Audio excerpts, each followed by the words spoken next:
Hello everyone. आज हम class 12 का चैप्टर नंबर 3 मैट्रिसेस पढ़ेंगे। ये आप सभी के लिए बिल्कुल ही नया टॉपिक है। इससे पहले आपने कभी भी मैट्रिक्स के बारे में नहीं पढ़ा है। तो देखते हैं मैट्रिक्स होता क्या है। नाउ हम चैप्टर पढ़ रहे हैं मैट्रिसेस। हम पढ़ने जा रहे हैं मैट्रिक्स। तो मैं आपको बता दूं, मैट्रिक्स और मैट्रिसेस में कोई फ़र्क नहीं है। मैट्रिक्स सिंगुलर है और मैट्रिसेस प्लूरल। तो देखते हैं मैट्रिक्स होता क्या है। जब कुछ नंबर्स और फंक्शन को हम रेक्टेंगुलर ऑर्डर में एक स्क्वायर ब्रैकेट के अंदर अरेंज करते हैं तो उसको हम मैट्रिक्स कहते हैं। एग्जाम्पल के रूप में देखिए 1 2 3 4 5 6। ये हमने रेक्टेंगुलर ऑर्डर में नंबर्स को अरेंज कर दिया और स्क्वायर ब्रैकेट के अंदर। तो ये क्या होगा, ये एक मैट्रिक्स हो गई। इसको हम ए नाम दे देते हैं।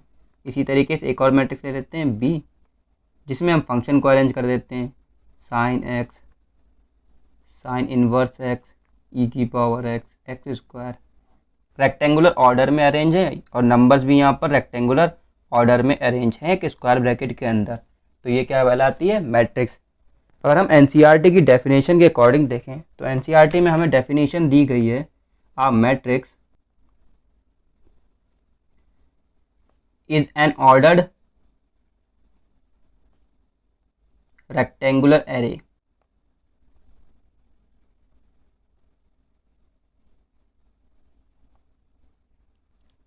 of numbers or functions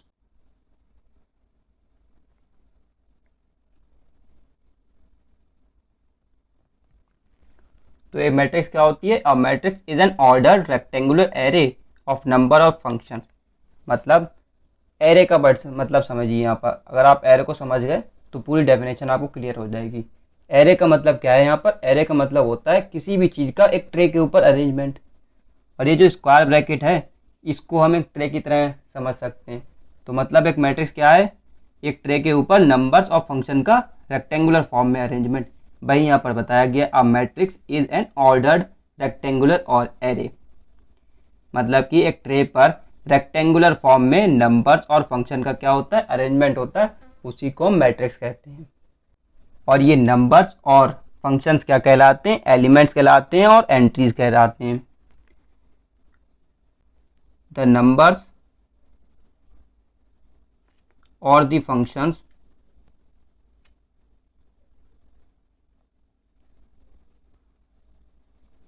are called elements. इन्हें हम क्या कहते हैं, एलिमेंट्स कहते हैं और एंट्रीज कहते हैं ऑफ अ मैट्रिक्स।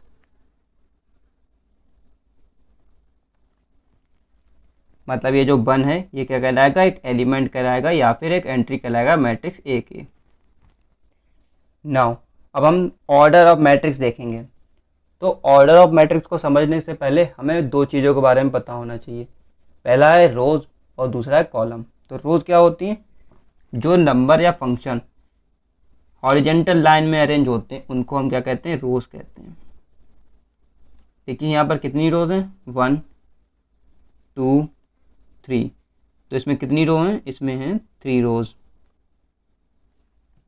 इस वाली मैट्रिक्स में 1 और 2, एक ये वाली रो है और एक ये वाली रो है। तो इसमें कितनी रोज हैं, 2। नाउ कॉलम्स क्या होता है, जो नंबर्स वर्टिकल फॉर्म में अरेंज होते हैं उनको हम कॉलम्स कहते हैं। इस वाली मैट्रिक्स में कितने कॉलम हैं, 1 और 2, 2 कॉलम हैं। इस वाली मैट्रिक्स में कितने कॉलम हैं, 2 1 2।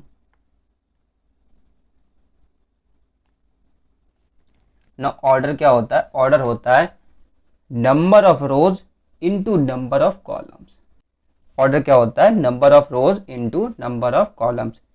ऑर्डर को हमेशा हम मैट्रिक्स के राइट बॉटम कॉर्नर पे लिखते हैं, मतलब यहाँ पर। तो इसमें कितनी रोज हैं, 3। कितने कॉलम हैं, 2। तो 3 इंटू 2 इसका क्या हो गया, ऑर्डर हो गया। इसी तरीके से इस वाली मैट्रिक्स में कितनी रोज हैं, 2 और कितने कॉलम है, 2। तो 2 इंटू 2 इसका ऑर्डर हो गया। हम ऑर्डर को, मैट्रिक्स के ऑर्डर को कभी भी मल्टीप्लाई करके नहीं लिखते। जैसे कि यहाँ पर हम 3 इंटू 2 6 नहीं लिखेंगे, हमेशा 3 इंटू 2 के फॉर्म में ही लिखेंगे। Number of rose into number of column की फॉर्म में, क्योंकि अगर इनको हम मल्टीप्लाई कर देंगे, जब हम ऑर्डर को मल्टीप्लाई करके सॉल्व करते हैं तो उससे हमें क्या मिलता है कि उस मैट्रिक्स में कितने एलिमेंट्स हैं या फिर कितनी एंट्रीज हैं। देखिए जब यहाँ पर हम मल्टीप्लाई करेंगे 3 इंटू 2 6, तो इससे हमें क्या पता चल रहा है, इसमें 6 एलिमेंट्स हैं। देखिए कितनी है, 1 2 3 4 5 6 है। इसी तरीके से इस वाली मैट्रिक्स में 2 2 जा 4 एलिमेंट्स हैं, 1 2 3 4। तो इसलिए हम ऑर्डर को हमेशा number of rose into number of column की फॉर्म में लिखते हैं, वो भी हमेशा मैट्रिक्स के राइट बॉटम कॉर्नर पर। नाउ अब हम मैट्रिक्स के एड्रेस को समझते हैं। मतलब कि मैट्रिक्स में जो भी एलिमेंट है उसका कोई ना कोई एड्रेस होता है, जैसे कि हमारे घर का एड्रेस होता है, स्कूल का एड्रेस होता है, उसी तरीके से हर मैट्रिक्स में हर एक एलिमेंट का कुछ एड्रेस होता है। वो क्या होता है उसे देखते हैं। तो देखिए ये मैट्रिक्स ए, तो इसके एलिमेंट को हम स्मॉल ए से रिप्रेजेंट करते हैं। तो स्मॉल ए से एलिमेंट रिप्रेजेंट हो रहा है, बट इसका जो एड्रेस है उससे हमें क्या पता चलेगा हम किस एलिमेंट की बात कर रहे हैं। तो देखिए स्मॉल ए से एलिमेंट होगा, अब इसका एड्रेस हमेशा हम इसके सफिक्स में लिखते हैं। कैसे लिखेंगे, देखिए 1 1, ये क्या है, ये है रो, नंबर ऑफ रो, और ये है नंबर ऑफ कॉलम। मतलब कि मैट्रिक्स ए के जो पहली रो है और पहली कॉलम है उस पोजीशन पे जो एलिमेंट है उसका एड्रेस क्या होगा, A11 1। तो फर्स्ट रो है ये वाली और फर्स्ट कॉलम है ये वाला, तो एलिमेंट कौन सा हो गया, 1। तो A11 एड्रेस है 1 एलिमेंट का। इसी तरीके से अगर A22 निकालें तो सेकंड रो और सेकंड कॉलम, सेकंड रो है ये वाली, सेकंड कॉलम है ये वाला, तो किस एलिमेंट की बात कर रहे हैं हम, 4 की। इसी तरीके से A12 क्या हो जाएगा हमारे पास, 2, A21 क्या हो जाएगा, 3, A31 मतलब third row first column, third row first column, 5, A32 third row second column यानी कि 6। इसी तरीके से इस मैट्रिक्स को हमने बी से रिप्रेजेंट करा है, तो एलिमेंट को हम बी से, स्मॉल बी से रिप्रेजेंट कर देते हैं। तो B11 क्या हो जाएगा, साइन एक्स, क्योंकि ये फर्स्ट रो और फर्स्ट कॉलम में आ रहा है। इसी तरीके से B12 क्या हो जाएगा, साइन इनवर्स एक्स, क्योंकि ये फर्स्ट रो और सेकंड कॉलम में आ रहा है। नाउ B21 क्या हो जाएगा, e की पावर x, क्योंकि ये सेकंड रो फर्स्ट कॉलम में आ रहा है। और B22 हो जाएगा x स्क्वायर, क्योंकि ये सेकंड रो और सेकंड कॉलम में आ रहा है। तो इस तरीके से हम किसी भी एलिमेंट का एड्रेस निकाल सकते हैं। जनरल रिप्रेजेंटेशन ऑफ मैट्रिक्स, तो अब हम देखेंगे किसी भी मैट्रिक्स का जनरल रिप्रेजेंटेशन। तो सबसे पहले मान लेते हैं, let us consider a matrix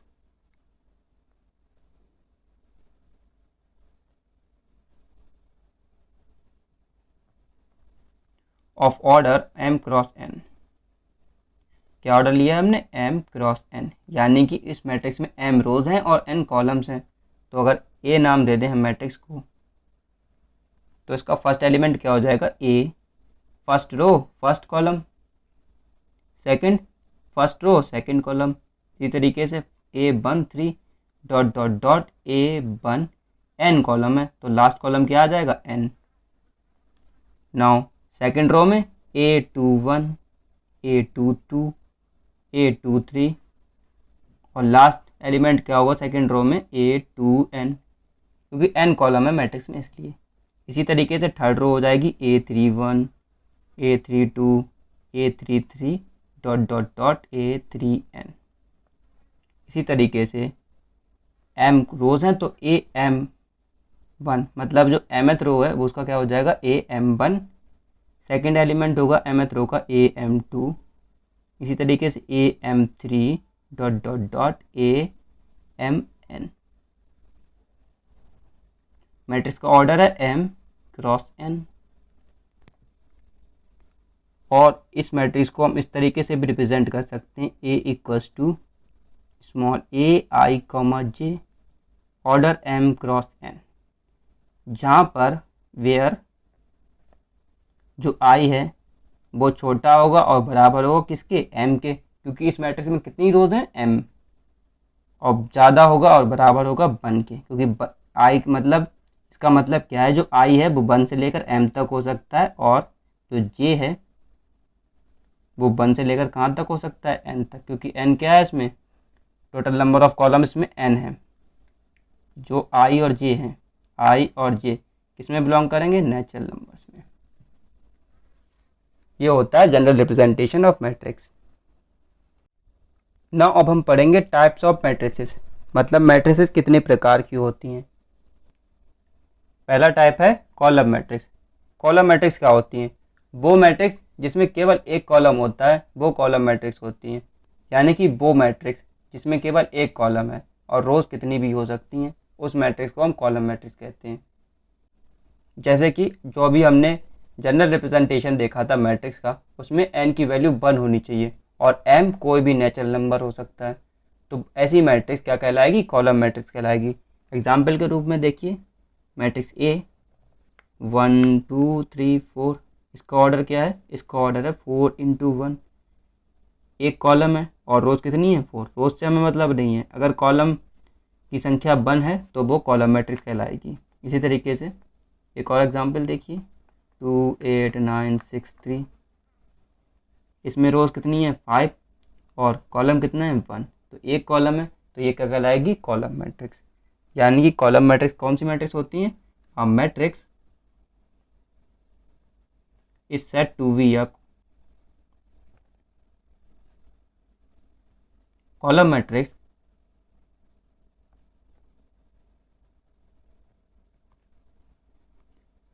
if it has only one column. If it has only one column, मतलब उसमें कॉलम केवल एक होना चाहिए, तो वो मैट्रिक्स कॉलम मैट्रिक्स कहलाएगी। जनरल फॉर्म देखते हैं इसकी। इन जनरल, जो मैट्रिक्स अभी हमने पढ़ी थी पीछे जनरल रिप्रेजेंटेशन में, उसको कैसे लिखा था, AIJ, उसका ऑर्डर लिया था हमने m × n, लेकिन कॉलम मैट्रिक्स के लिए उसका क्या हो जाएगा, m × 1 is a column matrix.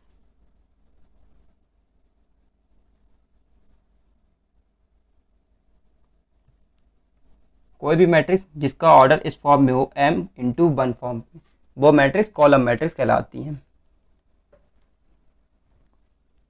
Now दूसरी टाइप की मैट्रिक्स देखिए, जिसको हम कहते हैं row matrix.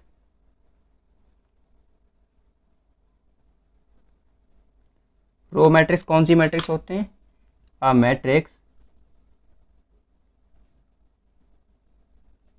is said to be a row matrix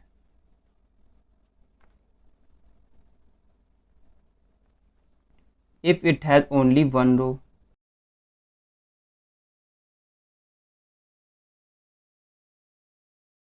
यानी कि ऐसी मैट्रिक्स जिसमें केवल एक रो हो और कॉलम कितने भी हों, वो मैट्रिक्स रो मैट्रिक्स कहलाती है। एग्जाम्पल के रूप में देखिए, मैट्रिक्स ए ले लिया हमने, 2 4 6 8 10, इसमें एक रो है और कॉलम कितने हैं, 5। तो एक रो है इसलिए क्या कहलाएगी, रो मैट्रिक्स कहलाएगी। एक और मैट्रिक्स देख लीजिए, 2 8 3 4, इसमें एक रो है, कॉलम कितने हैं, 4 हैं। तो ये भी क्या कहलाएगी, रो मैट्रिक्स कहलाएगी, क्योंकि इसमें एक रो है। इसका जनरल रिप्रेजेंटेशन देखिए, इन जनरल इसको हम कैसे रिप्रेजेंट करते हैं, जो हमने जनरल रिप्रेजेंटेशन देखा था मैट्रिक्स का, उसको क्या लिया था, A = AIJ। वहाँ पर हमने m × n लिया था, लेकिन रो मैट्रिक्स के लिए वो क्या हो जाएगा, 1 × n is a row matrix. मतलब कोई भी मैट्रिक्स जिसका ऑर्डर 1 × n की फॉर्म में हो, वो मैट्रिक्स रो मैट्रिक्स कहलाती है। नाउ तीसरी टाइप की मैट्रिक्स देखते हैं। तीसरी टाइप की मैट्रिक्स होती है स्क्वायर मैट्रिक्स। स्क्वायर मैट्रिक्स, ना स्क्वायर मैट्रिक्स, स्क्वायर से ही समझ में आ रहा है, ऐसी मैट्रिक्स जिसमें रोज और कॉलम क्या होंगे, इक्वल होंगे, क्योंकि स्क्वायर क्या होता है, जिसमें लेंथ और ब्रेथ बराबर होती हैं। तो इससे ये समझ में आ रहा है, ऐसी मैट्रिक्स जिसके रोज और कॉलम बराबर होंगे उसी को हम क्या कहेंगे, स्क्वायर मैट्रिक्स कहेंगे। मतलब ऐसी मैट्रिक्स जिसमें m = n हो। A matrix is said to be a square matrix if its number of rows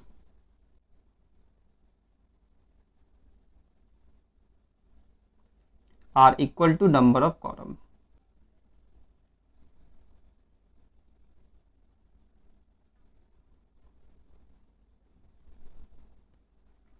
That is m किसके बराबर होना चाहिए, n के। यानी कि ऐसी मैट्रिक्स जिसमें m और n बराबर हो वो मैट्रिक्स क्या कहलाती हैं, स्क्वायर मैट्रिक्स कहलाती हैं। जहाँ पर m क्या होता है, नंबर ऑफ रोज, और n क्या होता है, नंबर ऑफ कॉलम्स। एग्जाम्पल के रूप में देखिए, मैट्रिक्स A 2 0 0 0 1 2 1 2 3, ये क्या एक स्क्वायर मैट्रिक्स है क्योंकि इसका ऑर्डर क्या है, 3 रो है और 3 ही कॉलम है, तो 3 इंटू 3 इसका ऑर्डर, इसलिए क्या है, एक स्क्वायर मैट्रिक्स है। इसी तरीके से एक और मैट्रिक्स देखिए 1 2 3 4, इसमें 2 रो है और 2 ही कॉलम है, इसलिए ये भी क्या है, एक स्क्वायर मैट्रिक्स है। तो इसकी जनरल फॉर्म क्या हो जाएगी स्क्वायर मैट्रिक्स की, in general A equals to AIJ M cross M। जब m और n बराबर हैं तो इसको हम क्या लिख सकते हैं, m cross n is a square matrix, is a square matrix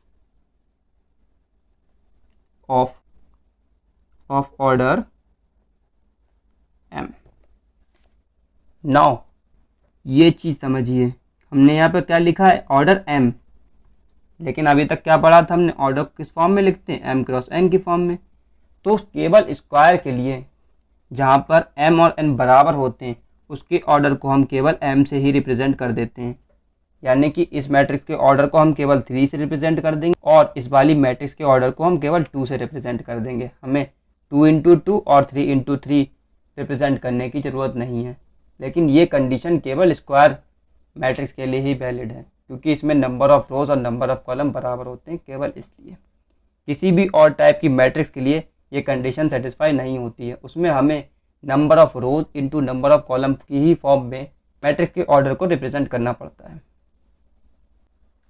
now अब हम चौथे टाइप के मैट्रिक्स को पढ़ेंगे जिसका नाम है डायगोनल मैट्रिक्स। तो चौथा टाइप का मैट्रिक्स है डायगोनल मैट्रिक्स। तो डायगोनल मैट्रिक्स समझने से पहले आपको ये समझना चाहिए कि डायगोनल होता क्या है एक मैट्रिक्स में। तो देखिए, ये एक मैट्रिक्स है स्क्वायर मैट्रिक्स। अब इसमें डायगोनल क्या होता है उसको समझिए।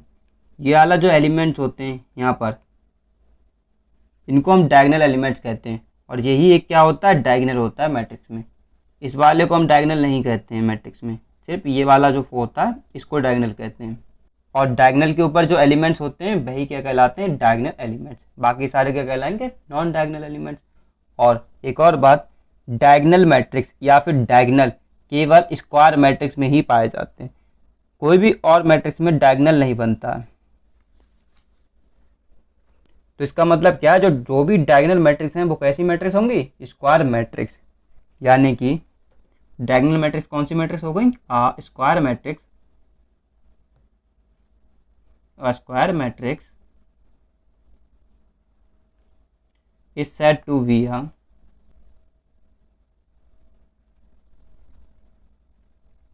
diagonal matrix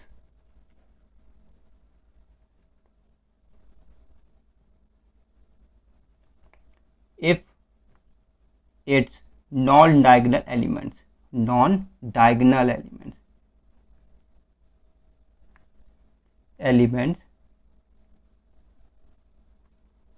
are zero. अब नॉन डायगोनल एलिमेंट्स कौन से होते हैं, मैंने आपको अभी बताया।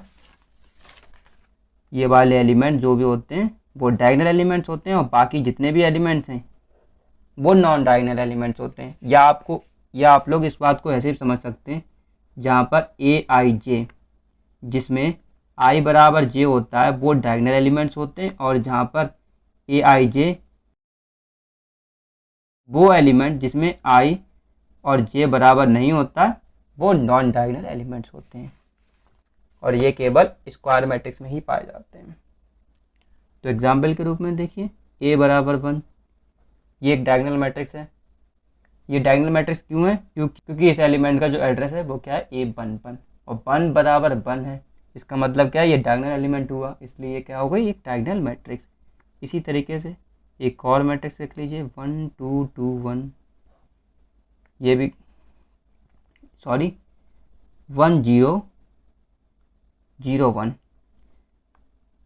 ये वाले डायगोनल एलिमेंट हैं तो 1 1 हो गए। ये दोनों क्या हैं, नॉन डायगोनल एलिमेंट, इसलिए क्या होंगे, 0। इसका ऑर्डर क्या है, 2 क्रॉस 2, इसका ऑर्डर क्या है, 1 क्रॉस 1।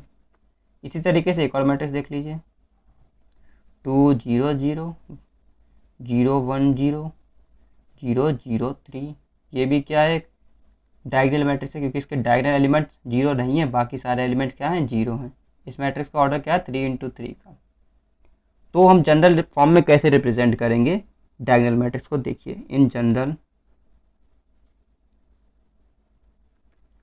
A बराबर AIJ, order M cross M, where AIJ equals to 0 when I is not equals to J। जहाँ पर I और J बराबर ना हो वहाँ पर AIJ क्या होगा, 0 होगा। नाउ पांचवें टाइप की मैट्रिक्स देखते हैं जिसको हम कहते हैं scalar matrix. Scalar matrix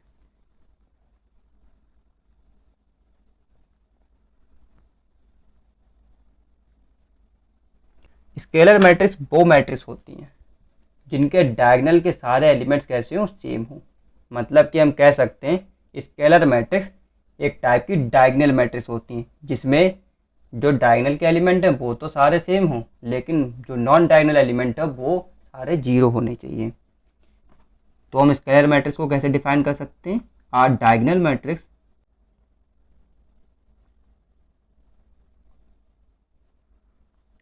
is said to be a scalar matrix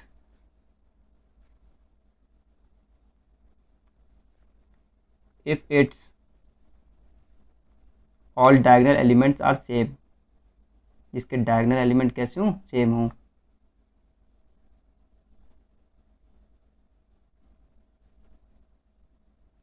same या फिर हम कह सकते हैं इक्वल हों। एग्जाम्पल के रूप में देखिए A 1 1 1, बाकी के एलिमेंट क्या होंगे, 0। ये कैसी मैट्रिक्स है, स्केलर मैट्रिक्स है। दूसरी मैट्रिक्स देखिए 3 0 0 3, ये भी कैसी मैट्रिक्स है, स्केलर मैट्रिक्स है, क्योंकि इसके डायगोनल एलिमेंट क्या हैं, इक्वल हैं, और नॉन डायगोनल एलिमेंट 0, और इसमें भी। तो इसको हम जनरल फॉर्म में कैसे रिप्रेजेंट करेंगे, देखिए in general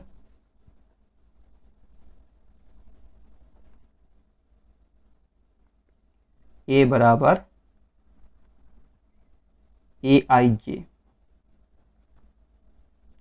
M cross M, where जहाँ पर AIJ बराबर होगा किसी कांस्टेंट के, जब I बराबर हो K के, I बराबर होगी J के, और AIJ बराबर होगा J 0 के, जब I बराबर J नहीं हो।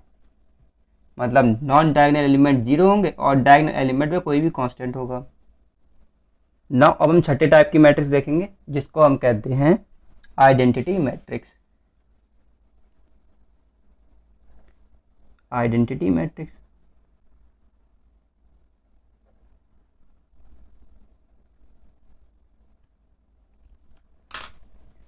तो आइडेंटिटी मैट्रिक्स वो मैट्रिक्स होती हैं जिनके डायगोनल एलिमेंट क्या हो, 1 हो, बाकी नॉन डायगोनल एलिमेंट क्या हो, 0।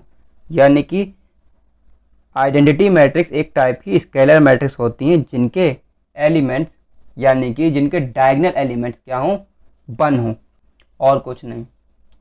एग्जाम्पल के रूप में देखिए 1 0 0 0 1 0 0 0 1, ये क्या है, एक आइडेंटिटी मैट्रिक्स है। इसी तरीके से दूसरी मैट्रिक्स को देखिए 1 0 0 1, ये भी क्या है, आइडेंटिटी मैट्रिक्स है 2 ऑर्डर की। और इसी तरीके से एक और मैट्रिक्स देख लीजिए 1। ये भी क्या है, आइडेंटिटी मैट्रिक्स है 1 ऑर्डर की। यानी कि आइडेंटिटी मैट्रिक्स क्या होती है, a scalar matrix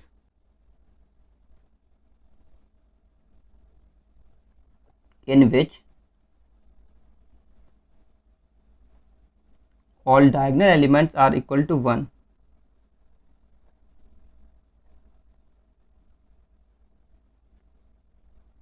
are equal to 1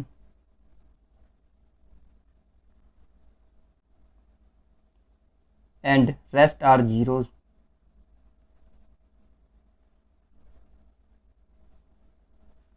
is called identity matrix।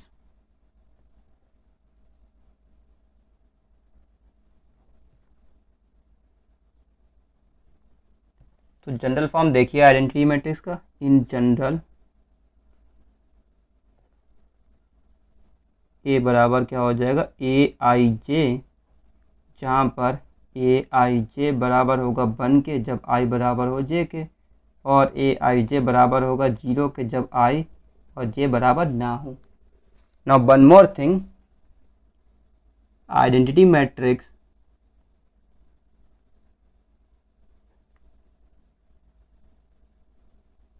are represented by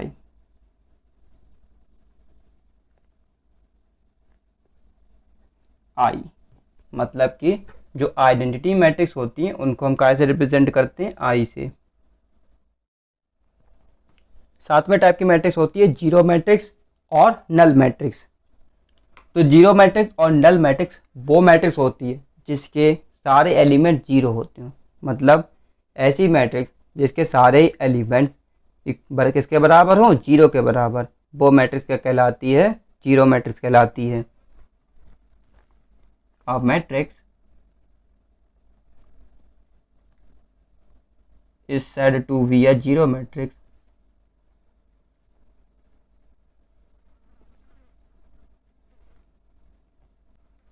or null matrix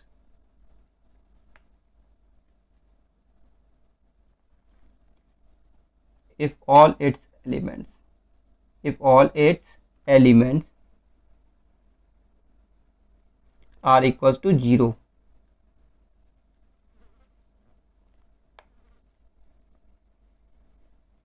example के रूप में देखिए, ए वी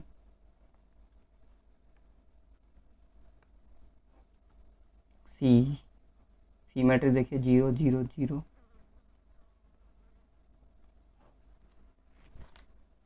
जीरो मैट्रिक्स कोई भी मैट्रिक्स हो सकती है, स्क्वायर मैट्रिक्स भी हो सकती है और नॉन स्क्वायर मैट्रिक्स भी जीरो मैट्रिक्स हो सकती है।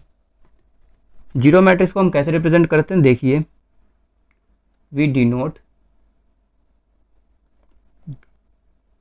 जीरो मैट्रिक्स बाय ओ से हम जीरो मैट्रिक्स को डिनोट करते हैं। नाउ हम देखेंगे इक्वलिटी ऑफ मैट्रिसेस, मतलब कोई भी दो मैट्रिक्स बराबर कैसे हो सकती हैं, क्या कंडीशन है उनके लिए। तो देखिए, टू मैट्रिसेस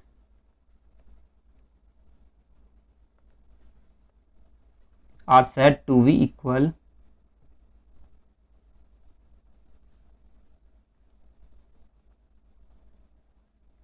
इफ, पहली कंडीशन है, दे हैव सेम ऑर्डर, मतलब दोनों ही मैट्रिक्स का ऑर्डर क्या होना चाहिए, सेम होना चाहिए। जैसे कि अगर किसी मैट्रिक्स का ऑर्डर है 2 इंटू 3, तो दूसरी मैट्रिक्स का ऑर्डर भी क्या होना चाहिए, 2 इंटू 3 होना चाहिए, तभी वो मैट्रिक्स बराबर हो सकती हैं दोनों में। अगर दूसरी मैट्रिक्स का ऑर्डर 3 इंटू 3 है और पहली मैट्रिक्स का ऑर्डर 2 इंटू 3 है, तो वो दोनों मैट्रिक्स कभी भी बराबर नहीं हो सकती। दूसरी कंडीशन क्या होती है, दूसरी कंडीशन होती है their corresponding element must be equal. दोनों ही मैट्रिक्स के जो करस्पॉन्डिंग एलिमेंट्स होते हैं वो कैसे होने चाहिए, बराबर होने चाहिए। एग्जाम्पल के लिए देखिए, ये एक मैट्रिक्स है 1 2 3 4, इसका ऑर्डर है 2 इंटू 2 का, और दूसरी मैट्रिक्स है 1 2 3 4, इसका भी ऑर्डर क्या है 2 इंटू 2। तो ये दोनों मैट्रिक्स क्या इक्वल हैं, तो सबसे पहले हमें क्या देखना होगा, ऑर्डर। तो ऑर्डर दोनों का सेम है। अब कॉरस्पॉन्डिंग एलिमेंट चेक करने होंगे। तो A11 पर फर्स्ट मैट्रिक्स का एलिमेंट है 1 और दूसरी मैट्रिक्स का फर्स्ट कॉलम और फर्स्ट रो में कौन सा एलिमेंट है 1। इसी तरीके से फर्स्ट रो और सेकंड कॉलम में फर्स्ट मैट्रिक्स का एलिमेंट क्या है 3, लेकिन सेकंड मैट्रिक्स के फर्स्ट रो और सेकंड कॉलम में एलिमेंट क्या है 2। तो कॉरस्पॉन्डिंग एलिमेंट्स क्या हैं, बराबर नहीं है।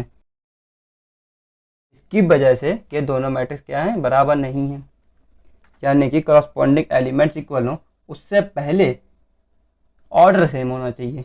तो दो मैट्रिक्स बराबर शो करने के लिए हमें सबसे पहले क्या चेक करना होगा कि वो मैट्रिक्स सेम ऑर्डर की हैं या नहीं। अगर सेम ऑर्डर की हैं तो हम आगे दूसरे स्टेप के लिए प्रोसीड करेंगे, जो कि क्या है, चेक करना होगा हमें कि दोनों ही मैट्रिक्स के कॉरस्पॉन्डिंग एलिमेंट जो हैं वो बराबर हैं या नहीं। अगर ये दोनों कंडीशन सेटिस्फाई करती हैं तो वो दोनों मैट्रिक्स क्या होंगी, बराबर होंगी। और अगर इनमें से एक भी कंडीशन अगर सेटिस्फाई नहीं कर रही है तो वो दोनों मैट्रिक्स इक्वल नहीं होंगी।